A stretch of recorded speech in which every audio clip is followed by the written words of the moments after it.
It's episode 300 of MTG Unpacked. Hooray! We made it. I didn't think I'd last this long, but here I am, still cracking packs. And today we have something special. Magic the Gathering Graveborn Premium Deck Series. This is a 60 card all foil deck. So this came out November 2011. This was part of the Premium Deck Series. They also had Slivers that came out in 2009 and Fire and Lightning that came out in 2010. So it'd be cool if I could get hold of those at some point, but they're a little pricey. So what do we get here? We got a 60 card premium foil deck including 8 rares, exclusive spin down life counter, foil deck box, strategy insert and a learn to play guide, and it looks like we've got a deck in there. Call forth the dead. Legions of corpses await your sinister commands. The 60 card all foil deck entombs, exhumes and reanimates some of the most powerful magic creatures from all 5 colours of mana. Harvest your graveyard for an assortment of these face beaters as you walk over a field of bones to claim your victory. So very flavorful, full of zombies and all sorts of other horrid creatures. So let's get stuck into this. And it's interesting packaging. I wasn't sure how they would do this, but it's just a fairly flimsy. Let's see, and then okay, that opens up like so. Love the box, very cool. Okay, so what's going on in here? We have all the cards spilled out. Let's take a look. So these look like a whole bunch of foils. And we get a nice, oh, even the deck box is foiled. Wow, look at that. Cool. And we get a spin down. Nice skull there. Okay, so these foils, are these double-sided? Everything's sort of back to front. Let's organize these things. So there. Okay, so without further ado, let's get cracking into these. So we have Buried Alive. Search your library for up to 3 creature cards and put them into your graveyard, then shuffle your library. So that's 3 mana, sorcery, and foil of course. Very nice. Reanimate. For 1 swamp, you can put a target creature from a graveyard onto the battlefield under your control. You lose life equal to its converted mana cost. Croesus the Purger. He is rare. He costs 3, an island, a swamp, and a mountain. With flying, he's a 6/6. Whenever Croesus the Purger deals combat damage to a player, you may pay 2 and a swamp. If you do choose a colour, then that player reveals his or her hand and discards all cards of that colour. Nice dragon there. Oh, mythic! Sphinx of the Still Wind.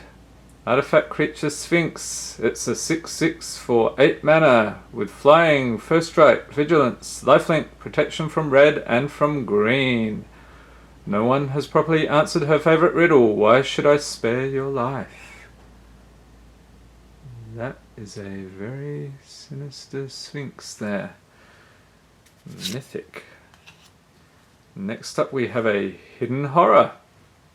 When Hidden Horror enters the battlefield, sacrifice it unless you discard a creature card. It's a 4/4 for 3. If the presence of evil were obvious, it wouldn't be nearly as dangerous. And then we have 2 mana, Enchantment Aura, Animate Dead. Enchant creature card in a graveyard. And this text is tiny. When Animate Dead enters the battlefield, if it's on the battlefield, it loses enchant creature card in a graveyard and gains enchant creature put onto the battlefield with Animate Dead. Return enchanted creature card to the battlefield under your control and attach Animate Dead to it. When Animate Dead leaves the battlefield, that creature's controller sacrifices it. So if it enters the battlefield, loses that and gains that. Yes, I'm not quite sure how that works. If anybody knows, leave a note in the comments. Cabal Therapy, another nice foil. This is a single swamp sorcery. Name a non-land card, target player reveals his or her hand and discards all cards with that name. And it has flashback. You can sacrifice a creature. You may cast this card from your graveyard for its flashback cost, then exile it. Very nice. And we get another rare, Entomb. It's an instant for 1 swamp. Search your library for a card and put that card into your graveyard, then shuffle your library. A grave is the safest place to store ill-gotten treasures. And a zombie infestation. This is an enchantment for 2. You can discard 2 cards, put a 2/2 black zombie creature token onto the battlefield. The Nomad's funeral pyres are more practical than ceremonial. And Avatar of Woe. This is a fairly iconic card. Sort of looks a bit like Alice Norn there. So this is a 6/5 creature for 8 mana. If there are 10 or more creature cards total in all graveyards, Avatar of Woe costs 6 less to cast. Has the Fear ability. This creature can't be blocked except by artifact creatures and or black creatures. And you can tap it, destroy target creature, it can't be regenerated. So that's a pretty tough ability there. And what do we got in the background? It's hard to see. Yeah, some very distressed figures there, it looks like. Okay, so that's foils. And then onto the deck proper.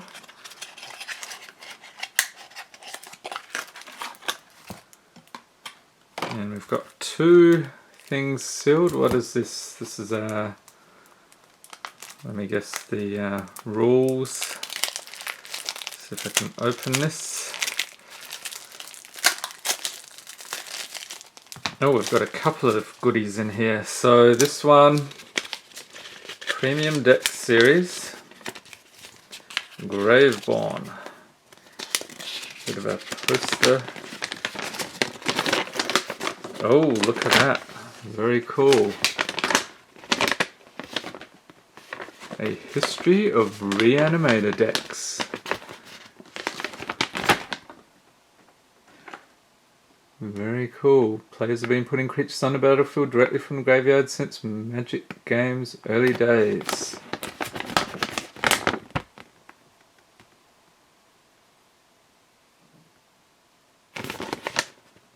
Very cool. And on the back we have a deck listing here if you want to check that out from a lot of different sets. Very nice. And what do we have here? How to play the deck. Contains the best cards for consistently getting the most formidable creatures quickly onto the battlefield. And we have some tips and tricks. Try to hold off on casting spells like Hidden Horror and Sickening Dreams until you can discard one of your 7 large creatures. Cabal Therapy can be great when used on an opponent, precisely removing a card you don't want to see used against you. It can also be great targeting yourself when you know just what card you like to discard.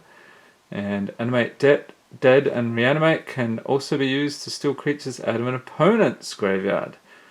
Don't hesitate to do this if there's a target attractive enough, plus its zoom gets a lot better when you've already reanimated the best dead creature your opponents had. Ignite your Planeswalker Spark. Okay, so that is very handy.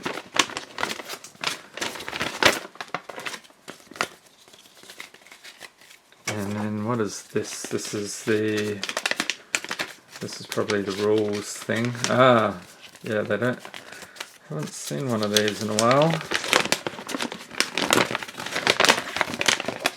Oh, this thing is huge.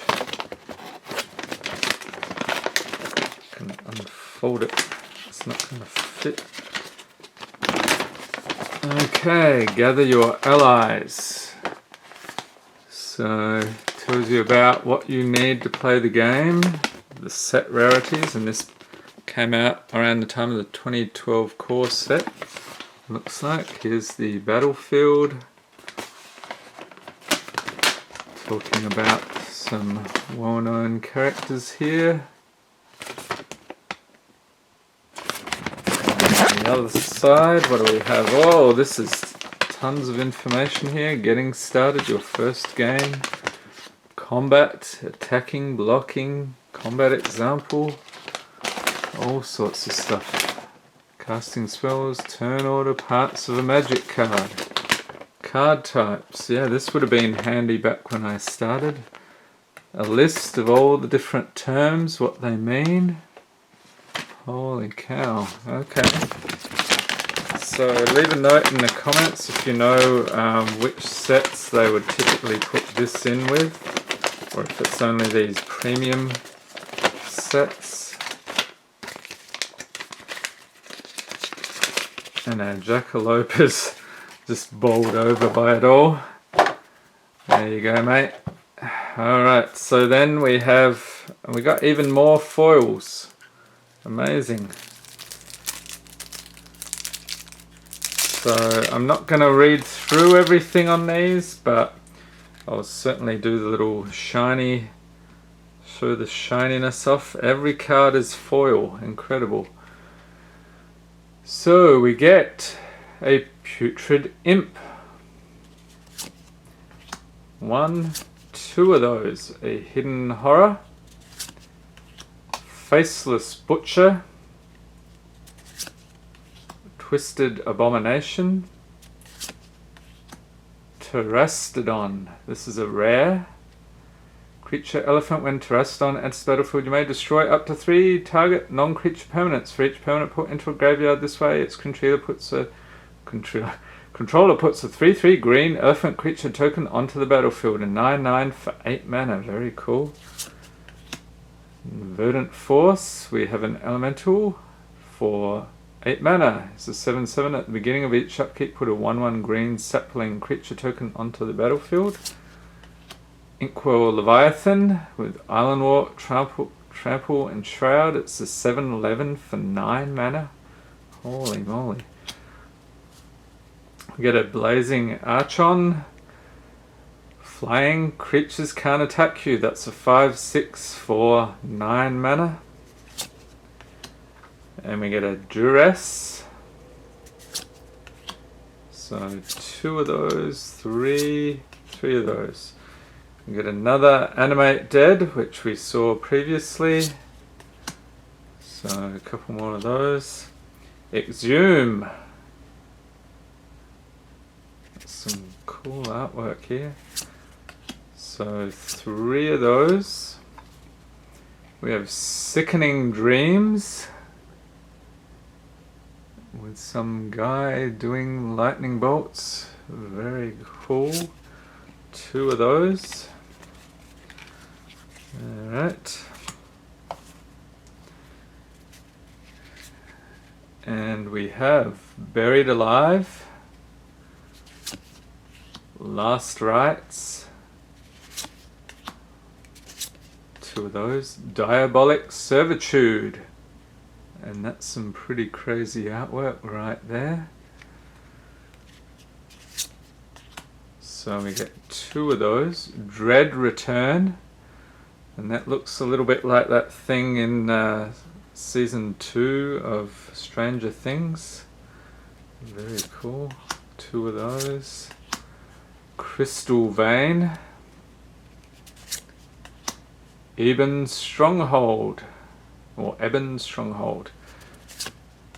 Polluted Mire. Okay, so that last couple actually were lands. And we got a polluted mire, that is very cool. And swamp. 1, 2, 3, 4, 5, 6, 7, 8, 9, 10, 11, 12, and they're all sort of similar. 13, 14, 15, 16, 17, 18, do they ever end? 19, 20, 21, okay. So you must have some cards here for giving you different coloured mana, because we had, let's see, these are all blacks, we have some white, we have blue, green, so there we have it. Very nice. Let's put those back in here along with our brochures.